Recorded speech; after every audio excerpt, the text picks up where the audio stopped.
3 દિવસથી પોતાના જ નિવેદનના ઠેકાણા નથી. પોતાનો સ્ટેન્ડ તો ક્લિયર હોવો જોઈએ ને. મેં તમને કહી દીધું કે ભાઈ મારો હાથ હોય તો એનો સાબુતી તમારા સુધી આપે કે માયા ભાઈનો જ પરિવાર છે ને આ મારી પાસે એવિડન્સ.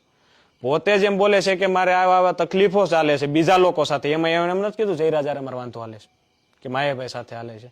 પોતાના વિડીયોમાં એ બોલેલા છે કે અમારે નાના મોટી માથાકૂટો ત્યાં બધી ચાલતી હોય છે અને આમાં કોઈક મોટા માથા હોઈ શકે. એમાં એને એમ નથી કીધું કે જયરાજને મારવા આવ્યા છે.